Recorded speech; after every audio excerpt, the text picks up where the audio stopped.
다 함께 자리에서 일어나셔서 찬송가 625장 찬양 드림으로 오순절 후 18번째 주일 예배를 하나님 앞에 드리겠습니다.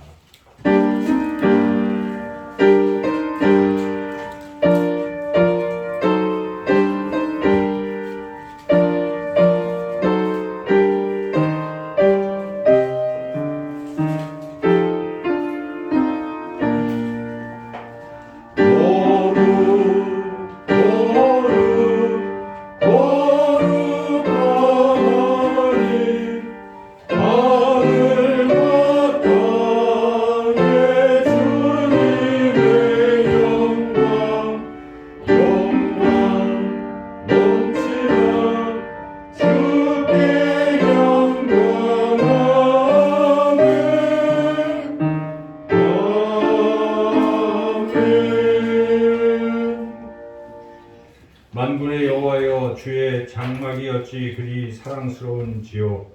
내 영혼이 여호와의 공정을 사모하여 쇠약하며 내 마음과 육체가 살아계시는 하나님께 부르짖나이다. 나의 왕 나의 하나님 만군의 여호와여, 주의 제단에서 참새도 죄집을 얻고 제비도 새끼들 보금자리를 얻었나이다. 주의 집에 사는 자들은 복이 있나니 그들이 항상 주를 찬송하리이다. 아멘.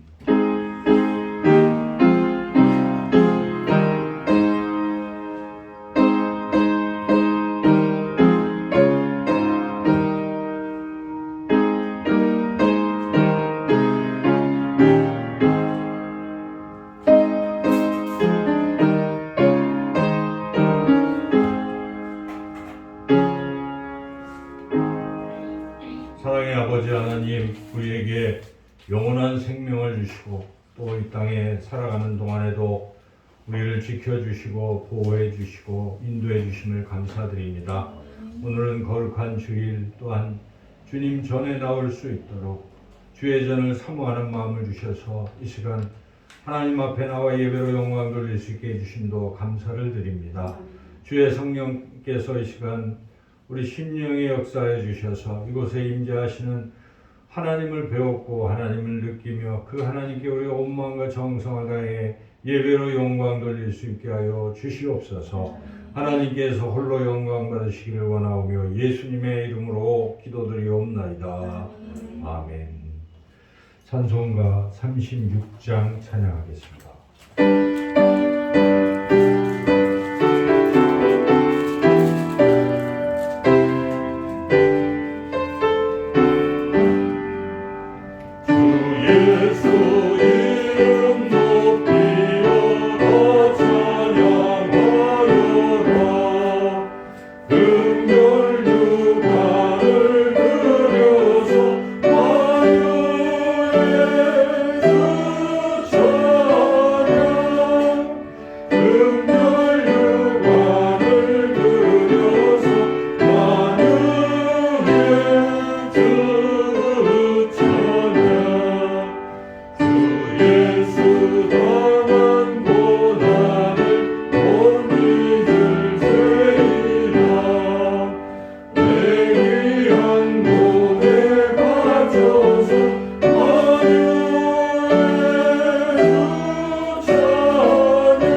시편 149편 말씀 한 절씩 교독하겠습니다. 할렐루야. 새 노래로 여호와께 노래하며 성도의 모임 가운데에서 찬양할지어다. 이스라엘은 자기를 지으신 이로 말미암아 즐거워하며 시온의 주인은 그들의 왕으로 말미암아 즐거워할지어다. 춤추며 그의 이름을 찬양하며 소고와 수금으로 그를 찬양할지어다. 여호와께서는 자기 백성을 기뻐하시며 겸손한 자를 구원으로 아름답게 하시리로다. 성도들은 영광 중에 즐거워하며 그들의 침상에서 기쁨으로 노래할지어다. 그들의 입에는 하나님에 대한 찬양이 있고 그들의 손에는 두말을 가진 활리고 있다. 이것으로 문 나라에 보수하며 민족들을 벌하며 그들의 왕들은 사슬로 그들의 귀인은 철거함으로 결박하고 기록한 판결대로 그들에게 시행할지로다. 이런 영광은 그의 모든 성도에게 있도다. 할렐루야. 지난 한 주간의 우리의 삶을 돌이켜보며 우리의 죄와 허물을 하나님 앞에 고백하는 기도를 함께 드리겠습니다. 주보의 고백의 기도문으로 드리겠습니다. 세상 모든 나라를 공의로 다스리시며 살아 숨쉬는 모든 인생을 섭리하시는 하나님, 지난 한 주간 하나님의 말씀과 뜻을 저버리고 완악한 마음으로 죄악 중에 살았던 저희들을 용서하여 주옵소서. 저희들은 요나처럼 하나님께서 주신 전도의 사명을 버리고 정반대로 가는 배를 타고자 했습니다. 고멜처럼 음란한 마음에 사로잡혀 주님께서 주신 삶의 터전을 버리고 정욕을 따라 먼 곳으로 가고자 했습니다. 집을 나간 탕자처럼 하나님의 곁을 떠나 호랑방탕하며 귀하고 소중했던 믿음의 유업들을 허비하며 지냈습니다. 그 결과로 우리 삶에 오늘과 같은 큰 고통이 찾아왔으나 저희들은 아직도 완악한 마음을 버리지 못하고 이렇게 하나님께 돌아가기를 미루고 있었습니다. 저희들의 결심만을 가지고는 감히 주님께로 나아가지도 못하겠사오니 오 자비의 주님, 우리에게 신이 다가오셔서 모든 죄를 용서해 주옵소서. 예수님의 이름으로 이 고백 기도를 드립니다. 아멘. 계속해서 하나님과 나만이 하는 은밀한 죄도 고백하겠습니다.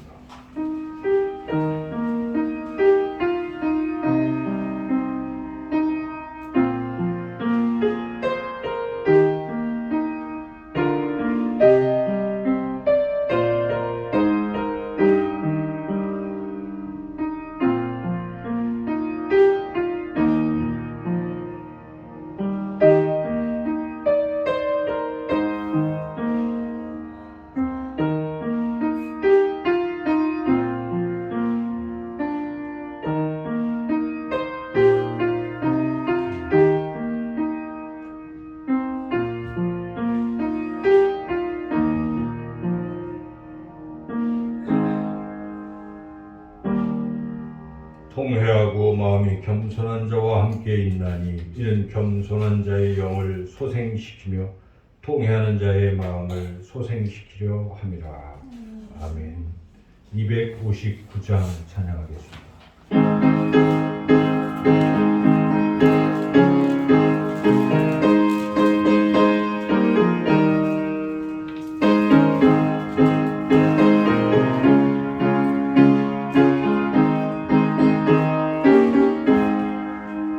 예수의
속에 여러 가지 죄악이 깨끗이 씻기어 있는가. 모든 죄에 바라보지 내 몸을 주 앞에 지금 다 벗어서 샘물같이 솟아나는 보혈로 눈보다 더 이에 씻으라. 예수의 보혈로 그대는 씻기어 있는가. 마음 속에 여러 가지 죄악이 깨끗이 씻기어 있는가. 자리에 앉으시겠습니다. 이 시간 김영숙 권사님 나오셔서 우리를 대표해서 기도 인도하시겠습니다.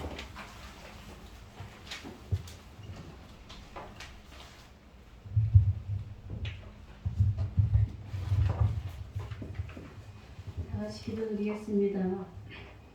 사랑과 은혜가 충만하신 하나님 아버지, 우리 참된 제자 교회의 식구들을 한 주간도 지켜주시고 보살펴 주셔서 주님이 계신 곳 성전에서 예배드릴 수 있게 하여 주심에 감사드립니다. 아버지, 코로나라는 전염병이 극심한 가운데서도 올해는 다른 해와 달리 가을 추수가 특히 풍성하다고 하니 하나님께서는 다른 것으로 또 채워주시니 하나님의 사랑에 또 한 번 감사드립니다. 아버지, 코로나로 인하여 교회들이 무너지고 신앙이 뒷걸음치고 주일에 하나님을 찾는 일을 게을리하고 사회로 눈 돌리는 현상이 많은 것 같습니다. 아버지, 남유다가 바벨론의 속국이 되어서 포로들로 끌려가고 그곳 문화의 길들여질 때 느헤미야가 그 반대 속에서도 50일 만에 성벽을 쌓고 에스라가 유다민족 앞에서 하나님의 말씀을 선포할 때 신앙이 새로워지고 하나님 앞에 회개하며 나왔던 것처럼 우리에게도 오늘 이후의 삶이 그런 삶대의 참된 신앙생활과 교회 생활을 우리들에게 하나님의 마음인 성령 충만함이 가득하게 하여 주시옵소서. 전부 다 저 풍성한 교회 생활로 돌아가게 하여 주시옵소서. 아버지, 우리 교회의 전도이상인 섬나의 아이들이 더욱더 행복해지고 이곳에서 예배드리는 아이들이 많아지게 하여 주시옵소서. 아버지, 우리 참된 제자 교회에 아프신 분들이 많습니다. 주님의 손으로 낫게 하여 주시고 보살펴 주시옵소서. 또 감동케 하여 주시옵소서. 말씀 전하시는 우리 김창기 목사님께 성령 충만함을 주셔서 우리에게 전하시는 하나님의 말씀들이 우리 마음속에 깊이 새겨져서 그 말씀이 주중 내내 기억나게 하셔서 실천으로 이어지게 하여 주시옵소서. 아버지, 우리 김창기 목사님의 건강을 지켜주시고 보필하신 사모님의 건강과 그 가정을 지켜주시옵소서. 예수님의 이름으로 기도드리옵나이다. 아멘. 예수님 가르쳐주신 주기도문을 함께 드리겠습니다. 하늘에 계신 우리 아버지, 아버지의 이름을 거룩하게 하시며 아버지의 나라가 오게 하시며 아버지의 뜻이 하늘에서와 같이 땅에서도 이루어지게 하소서. 오늘 우리에게 일용할 양식을 주시고 우리가 우리에게 잘못한 사람을 용서하여 준 것 같이 우리 죄를 용서하여 주시고 우리를 시험에 빠지지 않게 하시고 악에서 구하소서. 나라와 권능과 영광이 영원히 아버지의 것입니다. 아멘.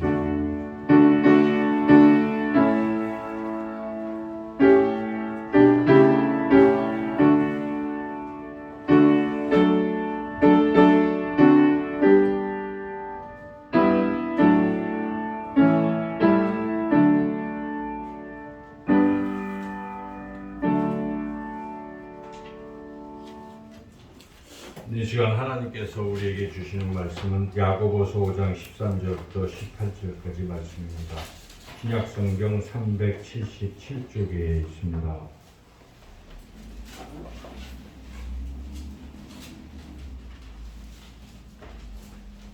야고보서 5장 13절부터 18절까지 말씀을 제가 봉독하겠습니다. 너희 중에 고난 당하는 자가 있느냐? 그는 기도할 것이요. 즐거워하는 자가 있느냐? 그는 찬송할지니라. 너희 중에 병든 자가 있느냐? 그는 교회의 장로들을 청할 것이요. 그들은 주의 이름으로 기름을 바르며 그를 위하여 기도할지니라. 믿음의 기도는 병든 자를 구원하리니 주께서 그를 일으키시리라. 혹시 죄를 범하였을지라도 사하심을 받으리라. 그러므로 너희 죄를 서로 고백하며 병이 낫기를 위하여 서로 기도하라. 의인의 간구는 역사하는 힘이 큼이니라. 엘리야는 우리와 성경이 같은 사람이로되 그가 비가 오지 않기를 간절히 기도한즉 3년 6개월 동안 땅에 비가 오지 아니하고 다시 기도하니 하늘이 비를 주고 땅이 열매를 맺었느니라. 아멘. 기도하겠습니다. 하나님 아버지, 이 시간에도 하나님의 말씀을 듣기를 원합니다. 주의 성령께서 역사하시사 부족한 자의 생각과 입술을 주관하시며 하나님 우리의 심령의 길을 또한 열어주셔서 하나님의 귀한 말씀을 잘 듣고 깨닫고 그 말씀이 우리 삶 가운데 역사해 주시기를 간절히 원하며 예수님의 이름으로 기도드리옵나이다. 아멘. 우리 흔히 요즘 유행하는 말들 가운데 이렇게 혼밥, 또 혼술, 혼명 이런 말이 있습니다. 젊은 사람들은 잘 알 텐데 우리 이제 좀 나이가 지긋하신 분들은 이런 약자들을 잘 또 익숙하지가 않죠. 그래서 그 말은 혼밥이면 혼자서 밥을 먹는다. 혼술은 혼자서 술을 마신다. 혼영, 저는 혼영을 잘 몰랐는데 혼영은 혼자서 영화를 본다. 그런 말입니다. 그래서 또 TV 프로그램을 보면은 요즘 또 많이 나오는 게 나 혼자 산다, 또 나 혼자 키운다, 뭐 이런 부류의 프로그램들이 있죠. 그래서 이런 것들은 결국 요즘 시대가 점점 개인적으로 혼자만의 그런 삶을 추구한다는 것을 잘 보여줍니다. 우리나라 이런 1인 가구들이 지금 점점 늘어나고 있어요. 통계를 보면 2019년에 30%였는데 매년 지금 증가하고 있습니다. 세계에서 가장 1인 가구가 많은 민족이 스웨덴, 나라가 스웨덴입니다. 스웨덴은 50%고 미국이 한 40% 된다고 하는데 아마도 이런 추세라면 우리가 지금 한 32, 3% 되니까 곧 40%, 50% 이렇게 증가하지 않을까 그런 생각이 듭니다. 더군다나 이제 우리나라의 또 이혼율이 세계 OECD 국가 중에 최고다 하고 점점 이렇게 홀로 된 세대들이 많죠. 그리고 고령화니까 이제 나이 드신 어르신들이 계속 생존하면서 또 홀로 생존하기 때문에 역시 또 1인 가구가 많아집니다. 그리고 청년들도 이렇게 혼자서 결혼을 안 하고 뭐 늦게 하거나 이래서 또 혼자서 독립하는 1인 가구들이 점점 늘어나고 있습니다. 또 요즘은 코로나가 계속 지속되기 때문에 혼자 사는 이런 개인주의가 점점 또 증대되고 있는 거죠. 그래서 모이지를 못하게 하니까 자꾸 조금씩 모이고 또 혼자서 집에 있고 이러다 보니까 지금 점점 개인주의가 커지고 있습니다. 이러한 개인주의는 장점을 생각해 본다면 자기가 자유롭게 살 수 있다는 거죠. 누가 간섭을 안 하는 거죠. 가족의 간섭 뭐 이런 게 없으니까 혼자 자기 마음대로 사는 그런 자유가 있고 또 어떤 개인적인 은밀한 그 사생활이 이제 보호를 받는 거죠. 혼자 있으니까. 그래서 이런 장점이 있는가 싶지만 결국은 이 개인주의는 사회적으로 고립될 수가 있다 하는 것입니다. 그래서 사회적으로 고립되고 또 뭔가 혼자서 자꾸 두려움이 생기는 것이죠. 혼자 있다는 고독감이 또 두려움으로 변하고 그리고 또 무기력해질 수 있고 하는 그런 또 단점이 있습니다. 그래서 사회학자 바우만이라는 사람은 우리가 이제 각자 존재하는데 우리가 각자 존재하니까 나는 결국 홀로 소멸하게 된다. 그래서 혼자서 사라지게 되는 것이죠. 그래서 이렇게 사회라는 게 같이 서로 살아가야 되는데 다 혼자서 따로따로 살다 보면 결국 인간이 소멸되고 말 것이다. 이제 그것을 말하고 있습니다. 이런 개인주의가 어느덧 이 교회에도 커지고 있어요. 예, 그래서 이 함께 모여서 신앙생활하는 그런 것들이 점점 줄어드는 거죠. 그래서 옛날보다 더 교회 와도 간섭받기 싫고 그렇죠. 그래서 옛날에는 그냥 신방이라는 게 있었습니다. 그래서 교인들이 오면 무조건 등록 신방이 있으니까 어느 가정이든 다 찾아가서 신방을 하게 됩니다. 근데 이게 자연스럽고, 근데 요즘은 기피하는 사람들도 생기게 되고, 또 과거에는 우리가 이렇게 구역도 있고 또 어떤 그룹들이 있어서 서로 집을 오고 가면서 같이 예배를 드리고 하는 이러한 전통, 이런 모습들이 있었는데 요즘은 그런 것이 잘 안 이루어지죠. 그래서 그냥 교회에서 그룹으로 모이는 정도지, 개인의 집을 이렇게 서로 찾아가고 하는 일들이 줄어듭니다. 그래서 교회도 어느덧 그렇게 개인주의 신앙이 커지고 있는데, 거기다가 우리가 또 코로나까지 겹치니까 이제는 예배도 같이 드리지 않고 나 홀로 집에서 영상을 통해서 드린다라는 이런 개념이 또 생기고, 이러면서 점점 신앙이 개인화되어가는 이런 추세 속에 있습니다. 근데 이게 과연 옳은 것인가 하는 것입니다.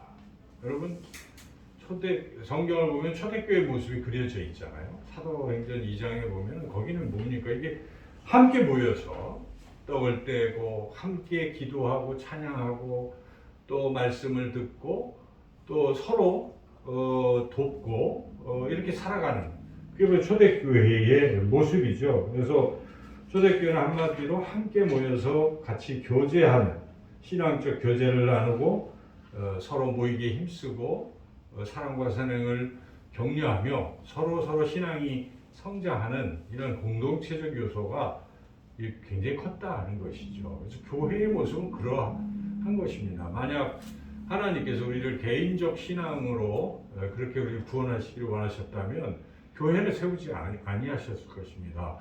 예수님께서 내가 교회를 세우리니 하고 주님이 교회를 친히 세우신 것입니다.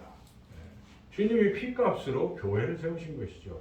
교회를 세우신 목적은 그런 공동체를 통해서 우리를 구원으로 인도하시라는 것입니다. 그래서 우리는 이 세상의 흐름이 개인주의로 치닫고 있고, 교회도 그러한 개인주의 영향을 받아서 점점 개인화, 개별화되어갈 이런 흐름에서 우리가 말씀을 더 깊이 묵상하면서 하나님 뜻이 어디 있는가?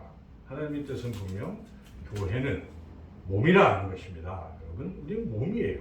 그래서 몸의 지체들이 서로 개인적으로 뿔뿔이 흩어진다면 더 이상 우리가 교회라고 말할 수가 없는 것이죠. 그래서 유기체적으로 서로 주고받고 피와 영양분을 공급하면서 몸들이 같이 서로 연결돼서 서로 같이 더불어 살아가는 것이 교회의 참 모습일 것입니다. 그럼 우리는 이러한 개인주의 신앙을 이제는 극복해야 한다는 것입니다.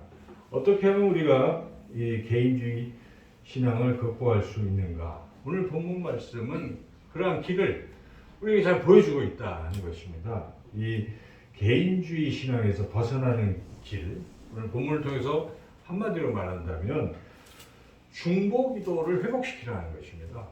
중보기도를 회복시키라. 중보기도가 남을 위해서 기도하는 거예요.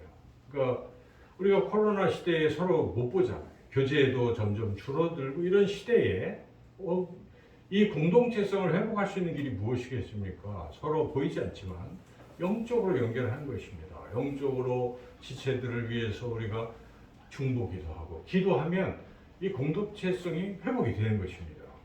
그렇게 오늘 본문은 개인주의 신앙에서 벗어나는 길은 중보기도다라고 분명히 우리가 말씀해 주고 있습니다. 오늘 본문 가운데 16절 말씀 우리가 다 함께 큰 소리로 같이 읽어보겠습니다. 그러므로 너희 죄를 서로 고백하며 병이 낫기를 위하여 서로 기도하라. 의인의 간구는 역사하는 힘이 큽니다. 지금 야고보 기자가 교회 공동체를 향해서 외치는 말이 무엇입니까? 서로 기도하라. 서로를 위해서 기도하라라고 그렇게 외치고 있습니다. 오늘 본문의 앞뒤로 다 연결해봐도 공통성은 그것입니다. 서로를 위해서 기도하라 하는 그런 말씀이죠. 오스왈드 챔버스라는 그런 목사님이 계신데 그분이 이런 말씀을 했습니다. 중보 기도를 하려는 마음을 품기 전까지는 다 우리 모두가 바리새인이다. 이런 좀 충격적인 말을 한 것입니다. 그러니까 중보 기도 안 하면 바리새인이다 이런 말이에요. 이분의 이야기는 그 뜻은 사람들은 눈에 안 보이는 걸로 뭘 하기를 별로 좋아하지 않습니다. 다 드러내기를 좋아하는 것이죠. 그래서 교회에서도 내가 어떤 지체를 사랑한다 하는 것을 눈으로 보이게 드러내야 되는 것입니다. 또 교회에서 주님을 사랑하는 것을 우리가 눈으로 드러내서 표현하는 것이죠. 물론 그게 사람의 보통의 마음이죠. 그래서 그렇게 하지만 이 기도는, 중보 기도는 눈에 안 보입니다. 물론 내가 누구를 위해서 기도한다고 막 얘기를 할 수도 있겠지만 그러나 중보 기도하는 건 잘 안 보여요. 그런데 눈으로 보이는 이러한 것에는 한계가 있고 내가 도와준다는 것은 한계가 있습니다. 그리고 또 잘 완벽하지도 않아요. 그러나 중보 기도는 다릅니다. 비록 보이지 않아도 어떻습니까? 내가 하는 게 아니고 누가 하십니까? 하나님이 하시기 때문에 사람이 할 수 없는 일들을 하는 겁니다. 지금 몸이 아파서 사경을 헤매는 지체들을 위해서 간절히 중보할 때 하나님의 뜻이 계시다면 하나님이 역사하시는 것입니다. 또 어떤 분이 여러 가지 경제적으로 또 가정적으로 어려움에 처해 있을 때 우리가 가서 위로할 수 있죠. 그러나 그것에 한계가 있는 것이죠. 그러나 우리가 기도를 하고 그러면 하나님께서 그의 마음을 위로하시고 그 어려운 점들을 또 해결해 주실 것입니다. 그러므로 중보 기도가 어찌 보면 진정한 사랑이라고 볼 수 있고 가장 위대한 그런 섬김이라고 우리가 말할 수가 있을 것입니다. 그래서 중보 기도라는 것은 그렇게 중요한 그런 섬김이고 또 중요한 성도들 간의 교제라고 말할 수가 있습니다. 중보 기도는 또한 하나님의 뜻을 이루는 길입니다. 우리가 우리 힘으로 뭔가를 돕고 행하는 것은 때에 따라서는 이게 하나님의 뜻이 아닐 수도 있어요. 우리 행동이 완벽하지가 않잖아요. 잘 못될 수도 있어요. 그러나 여러분이 기도를 하면 기도는 결국은 하나님의 뜻대로 기도를 하게 되고 하나님의 뜻을 이루게 되는 것이기 때문에 중보 기도는 또 그런 측면에서 참으로 귀한 것이라는 것입니다. 성경을 보시면 하나님의 놀라운 역사, 하나님의 은혜, 또 하나님의 능력이 나타날 때가 언제인가를 보십시오. 중보 기도자들이 있을 때 그랬다는 것입니다. 그럼 모세를 한번 생각해 보십시오.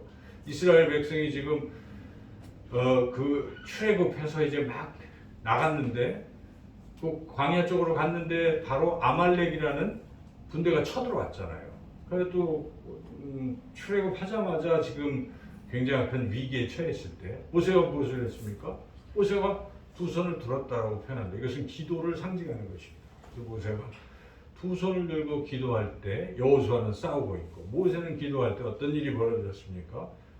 이스라엘 군대가 이기는 것입니다. 손을 들 때마다 아말렉군을 물리치고 있는 것이죠. 그런데 피곤해서 손을 내리면 지는 거예요. 그래서 옆에 아론과 훌이 같이 손을 이렇게 올려서 들고 있었을 때에 이스라엘이 결국 전쟁에서 여호와 니시 승리했다라고 출애굽기 17장이 기록하고 있지 않습니까? 우리가 이런 말씀 보면 결국 중보 기도하는 그런 사람이 있었기 때문에 이스라엘 민족의 구원을 받게 되었다. 하나님의 능력이 함께 나타났다는 것입니다. 그 뒤에 또 쭉 보면은 출애굽기 32장에 가면 무슨 일이 있습니까?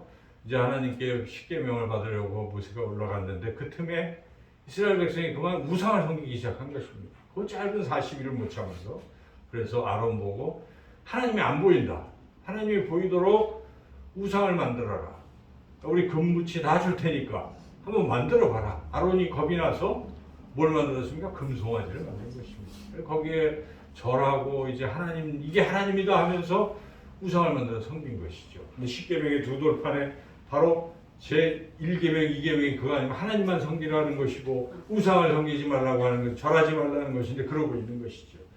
모세도 흥분을 했고 돌판도 던지고 뭐 그런 일이 있었어요. 근데 하나님은 더 진노하셨습니다. 이 민족을 다 쓸어버리겠다. 내가 새로운 민족을 하겠다. 모세야. 지금부터 새롭게 하자라고 하나님 말씀하셨을 때 모세가 또 생각해보니까 이게 아닌 거예요.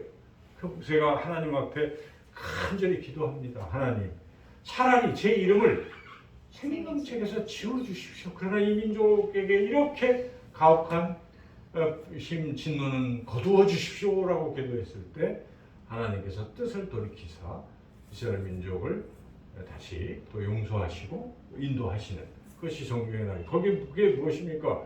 중보기도의 힘이라는 것입니다. 모세가 그렇게 기도했을 때에 그런 능력과 구원과 은혜가 임했다는 것입니다. 중보기도는 이렇게 굉장한 것입니다. 신약성경 읽어보십시오. 사도 바울이 예수님의 그 뜻을 이루는 가장 핵심적 인물 아닙니까? 사도 바울이 뭐 했습니까? 사도 바울 하면 떠오르는 것이 많이 있지만 기도입니다. 사도 바울은 기도의 사람인 것이죠. 그래서 사도 바울은 편지 쓸 때마다 여러분이 서신서 쭉 보면 다 그 바울의 기도문이 막 나오거든요. 이 골로새 교회를 위해서 기도하는 내용들이 나오고 빌립보 교회를 위해서 기도하는 내용들, 그 에베소 교회를 위해서 기도하는 내용들이 그 서신서에 다 나와요. 네, 그렇죠. 그리고 또 바울은 뭐 합니까? 기도를 중보기도자인데 또한 교회들 향해서 얘기합니다. 나를 기도로 도우라고. 로마 교회에 그렇게 말하기도 하고 고린도 교회도 기도로 나를 도우라고 그렇게 분명히 말하는 거예요. 이것은 기도의 힘을 믿는 것입니다. 기도는 바울만 하는 게 아니라는 것이죠. 교회 성도들도 함께 나를 위해서 서로를 위해서 기도하라고 그렇게 했다는 것입니다. 그렇게 바울이 기도했기 때문에 위대한 역사들이 나타난 것이죠. 그래서 성경 전체를 보면은 그러한 중보 기도자들이 있을 때 놀라운 기적과 은혜가 임했다는 것입니다. 교회가 언제 부흥합니까? 여러분 이 교회가 어떻게 하면 평안하고 든든히 서갈 수 있겠습니까? 참 좋은 교회다. 은혜가 넘치는 교회다. 하나님의 축복과 역사가 충만한 교회다. 다른 게 아닙니다. 중보 기도자가 있을 때 목사가 기도하고 또 성도들이 또 중직자들이 뜨겁게 기도할 때 이 교회는 하나님의 놀라운 은혜와 능력이 나타날 줄로 믿습니다. 하나님은 지금도 이런 중보 기도자를 찾고 계신 것입니다. 여러분 성경에 보면 하나님이 무너진 데를 막아서는 그 한 사람을 찾고 계시다는 말씀이 있지 않습니까? 지금도 바로 중보 기도자를 찾고 계신다 하는 것이 성경이 우리에게 가르쳐 주시는 진리인 것입니다. 그래서 오늘 우리가 이 말씀을 통해서 우리가 그렇게 중보 기도자가 되어야 되겠다 하는 것입니다. 오늘 본문에도 중보 기도의 예들이 쭉 나오고 있는데 먼저 14절 말씀을 함께 읽겠습니다. 너희 중에 병든 자가 있느냐? 그는 교회의 장로들을 청할 것이요 그들은 주의 이름으로 기름을 바르며 그를 위하여 기도할지니라. 교회에 몸이 아픈 사람이 있다면 그 아픈 사람이 해야 할 일이 있다는 것입니다. 그 사람 뭘 해야 된다는 것입니까? 물론 자기도 기도를 해야 돼요. 그 13절에 보면 고난당하는 자가 있느냐? 그는 기도할 것이요. 기도해야 돼요. 그러나 그것만 뿐만 아니라 더 나아가서 뭐 하라는 것입니까? 다른 사람에게 기도를 부탁하라는 것입니다. 교회의 장로들에게 부탁하라는 것이죠. 이렇게 중보 기도 해달라고 부탁하는 게 있어야 됩니다. 사람들은 기도 부탁을 잘 안 합니다. 심리적으로 그런 거예요. 자기 집에 좋은 일이 있고 병사 났고 뭐 성공했고 하면은 얘기하고 싶어서 간절한 사람이 우리 집에 그런 일이 있어요. 교회 와서도 막 얘기합니다. 그 사람들이 또 그 일을 좋아합니다. 그래서 같이 그 일에 함께합니다. 그런데 우리 집에 어려움이 있어요. 얘기해요. 어려워요. 잘 안 해요. 그래서 그런 얘기 잘 안 하고 그냥 가만히 있는 것입니다. 근데 오늘 본문 말씀은 그렇게 병이 들고 힘들면 교회 이야기하는 것입니다. 그 교회는 뭐 합니까? 그를 위해서 기도한다 하는 것이죠. 심지어 또 여기 뒤에 보면은 15절에 이어지는 말씀에 혹시 죄를 범하였다면 그 죄를 고백하지 않아. 16절에 이와 같이 힘들고 어려운 거 아픈 거 이런 것까지도 이야기하고 또 죄까지도 고백해서 그것을 듣고 함께 기도하면 하나님이 그 병도 고쳐줄 뿐만 아니라 죄도 사해 주시고 문제도 해결해 주신다는 것이 오늘 본 말씀 아니겠습니까? 그러니까 이 얘기는 서로 기도 제목을 나누고 서로를 위해서 기도하라는 거예요. 특별히 교회 장로들이라고 언급한 것은 무엇입니까? 목사를 포함해서 교회의 중직자들이 해야 될 중요한 사명 중에 하나가 무엇이라는 것입니까? 기도라는 것입니다. 그러니까 이 교회가 그래도 항전직들이 금요 기도에 또 새벽 예배에 나와서 부르짖어 성도들을 위해서 기도하는 교회는 된 교회입니다. 부흥이 일어나는 교회죠. 그러나 조용하고 적막하고 이러면 어떻게 되겠습니까? 아무런 일이 안 일어나는 것입니다. 하나님이 역사하시려고 해도 역사하실 수가 없는 것입니다. 하나님은 하나님의 일을 무엇을 통해서 하십니까? 우리의 기도를 통해서 하시는 것입니다. 여러분 그런 것입니다. 하나님이 일방적으로 하시지 않습니다. 결코. 하나님은 성도들이 기도할 때 들으시고 하시는 거예요. 여러분들이 간절한 마음으로 하나님 우리 교회에 힘들고 어려운 사람들이 있어요. 도와주세요 하면 도와주시는 것이죠. 기적이 일어나는 것이죠. 하나님 우리 교회가 하나님의 사명을 감당하기를 원합니다. 기도하면 그렇게 사명을 감당하는 것입니다. 그러나 아무런 사명감도 없이 그냥 늘 습관적인 생활을 하면 그걸 끝인 것이죠. 그냥 그렇게 살아가는 것이죠. 우리가 하나님 앞에 설 때 과연 하나님 뭘 보고 기뻐하시겠습니까? 하나님 주신 사명을 잘 감당할 때 하나님 기뻐하실 것입니다. 여러분 이 세상에 우리가 오래 살 것 같아도 그렇지 않아요. 어느 순간 하나님이 우리를 부르시면 가야 되는 것이죠. 저는 최근에 목사님들이 이렇게 하나님 부르심을 받는 이야기를 듣고 마음이 아파요. 그런데 어떤 분은 저보다 또 한 살이 어린 분이 며칠 전에 돌아가셨어요. 건강하게 목회를 하시던 큰 교회에서 목회하시던 분이 갑자기 뇌출혈로 부르심을 받은 거예요. 참 안타까워요. 근데 저는 그런 걸 접하면서 야 언제든지 하나님 부르시면 누구라도 예외가 없겠구나 하는 생각이 들어요. 그래서 우리가 하나님 주신 사명을 잘 감당해야 합니다. 어떤 사명을 다 주시는 거죠. 이 사명을 한 최선을 다해서 끝까지 잘 감당하다가 하나님 앞에 갈 때 그래야 되지 않겠어요? 감당도 안 하고 그냥 가버리면 뭐가 되겠습니까? 오늘 찬양을 드리지만 우리가 정말 천국에 갈 예복이 준비됐느냐 물어보시잖아요.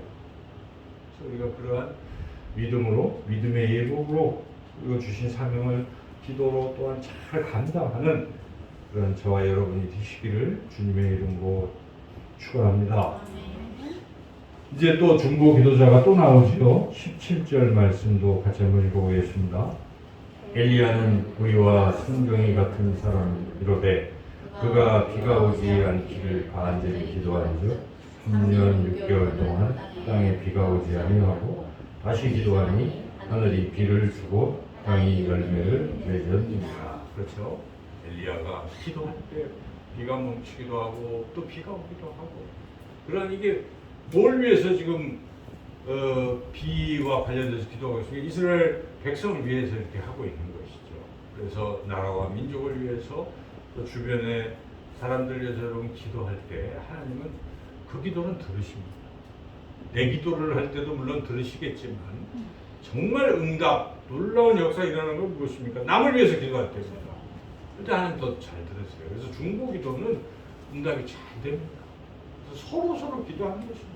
그렇게 역사가 있는 내가 내 기도해서 응답 받을 수도 있겠지만 그것보다는 하나님이 기뻐하시는 것은 다른 사람을 위해서 기도하는 것, 듣기를 원하시고 그것을 들으시고 응답하신다는 것입니다. 이와 같이 중보 기도는 정말 참 필요한 것이고 하나님의 놀라운 역사를 경험하는 그런 길이 될 것입니다. 우리는 그러면 어떻게 하나님께 중보 기도를 드려야 되는가? 어떤 자세로 드려야 되는가? 오늘 본문에는 두 가지로 중보 기도를 드리는 자세를 우리에게 알려주고 있는데 첫째는 믿음으로 드리라는 것입니다. 그래서 15절 말씀에 그 자세가 나오고 있죠. 15절을 읽어보겠습니다. 믿음의 기도는 병든 자를 구원하리니 주께서 그를 일으키시리라. 혹시 죄를 범하였을지라도 사하심을 받으리라. 믿음의 기도라는 것입니다. 믿음의 기도. 믿음이라는 것이 무엇인지 이 야고보서에서 믿음에 대해서 설명하고 있는데 그 앞에 1장을 한번 보십시오. 1장 6절을 보시기 바랍니다. 6절에서 8절까지 1장 6절에서 8절 말씀 같이 한번 읽어보겠습니다. 오직 믿음으로 구하고 조금도 의심하지 말라. 의심하는 자는 마치 바람에 밀려 요동하는 바다 물결 같으니 이런 사람은 무엇이든지 주께 얻기를 생각하지 말라. 두 마음을 품어 모든 일에 정함이 없는 자로다. 예, 여러분 기도할 때 이게 하나님의 뜻이라면 반드시 이루어질 것을 믿고 기도를 해야지 이게 될까 안 될까 이게 두 마음입니다. 왔다 기도 조금 기도를 세게 하다가 될 것 같아 하는데 기도가 끝나고 또 일어나면 안 될 것 같아. 이렇게 두 마음을 가지면 응답이 안 된다는 것입니다. 믿으면 믿는 거예요. 하나님이 이게 하나님의 뜻이니까 하나님 반드시 하실 것입니다. 이런 확신을 가지고 나가는 그런 믿음의 기도를 하나님 들으시고 응답하신다 하는 것이죠. 두 번째는 간절한 기도라는 것입니다. 그래서 아까 우리가 읽었던 17절 말씀에 엘리야는 어떻게 기도를 해서 우리가 똑같은 사람인데 엘리야의 다른 점이 하나 있다는 것입니다. 엘리야는 우리와 성경이 같은 사람이로되 그가 비가 오지 않기를 간절히 기도한 점. 간절한 기도가 굉장히 중요하다는 것이죠. 간절함이 있어야 됩니다. 무엇을 이루는 사람은 간절한 사람이에요. 내가 이걸 해야지. 나는 꼭 해야지. 이런 간절함이 있을 때 그게 이루어지는 것이지. 해도 되고 안 해도 되고 하면 됩니까? 어떤 뭐 시험을 친다고 자기가 목표를 정했어요. 어떤 마음을 품어야 됩니까? 반드시 나는 합격하리라. 합격, 축합격, 써놓고 공부를 하는 사람이 합격이 되는 거지. 될까 안 될까 불안해하면서 뭐 그냥 이러면 안 된다는 것이죠. 간절해야 되는 것이죠. 세상에도 간절할 때 이루어지는데 하물며 우리가 하나님 앞에 드릴 때 이 간절한 기도는 하나님 반드시 들으신다는 것입니다. 우리 예수님도 간절히 기도하셨습니다. 눈물로 통곡하며 기도하신다는 것입니다. 여러분 잘 아시는 말씀에 히스기야가 하나님 사형 선고를 내리셔서 이제는 와라. 아니면 나는 할 일이 있습니다. 이스라엘이 지금 완전히 멸망하게 되었는데 제가 여기 있어야 됩니다. 하면서 하나님 앞에 간절히 완전히 기도할 때 벽을 향해서 통곡으로 기도할 때 하나님 15년을 연장시켜 주셨습니다. 그래서 이렇게 간절한 그 기도는 하나님이 보시고 눈물을 보시고 통곡을 들으시고 응답하신다는 것입니다. 그래서 우리가 간절히 기도할 필요가 있어요. 근데 이 간절한 기도를 우리가 드릴 때 내 문제를 놓고는 참 간절히 기도할 수 있어요. 그죠? 또 가족의 자녀를 놓고 기도할 때 또 간절히 기도할 수 있어요. 성경에도 그런 간절한 기도 예들이 나오죠. 얼마 전에 수로보니게 여인이 자기 귀신 들린 딸을 고치려고 주님 앞에 와서 엎드려서 절하고 그 간절함을 보시고 주님 시험도 하시고 나는 개들에게는 뭘 안 준다 그럴 때 개들도 부스러기는 또 먹습니다. 뭐 이러면서 계속 간절함을 가지고 꼭 해주십시오 할 때 그래 네 믿음이 내 딸을 구원하였다. 그래서 딸이 글씨로 병이 난 것 아니겠습니까? 그런 것입니다.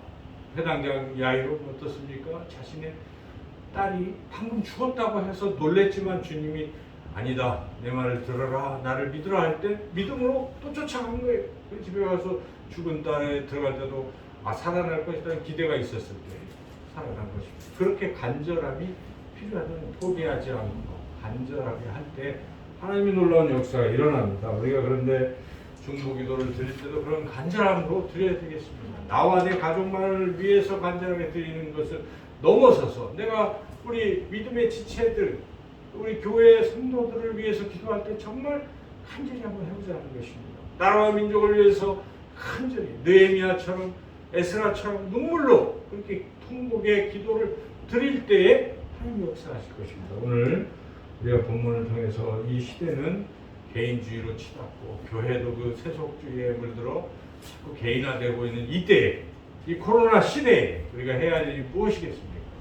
우리가 다시 공동체성을 회복해야 되는데 오늘 말씀에 하나님께서 서로 기도하라는 것입니다. 중보기도는 그런 문제를 해결할 수 있다고 우리에게 말씀하셨습니다. 우리가 이제는 우리 교회가 다 함께 간절히 믿음으로 서로를 위해서 기도하여 하나님의 놀라운 은혜와 축복을 경험하시기를 주님의 이름으로 축원합니다. 하나님 감사합니다. 이제 우리가 기도를 쉬었던 죄를 범했사온데 하나님 이제는 더 기도할 수 있도록 주의 성령께서 역사해 주시건 한 주간 우리 교회 성도님들 위해서 서로 기도하는 한 주간이 되게 하여 주시옵소서. 놀라운 역사가 일어날 줄로 믿고 감사드리오며 예수님의 이름으로 기도드리옵나이다. 아멘.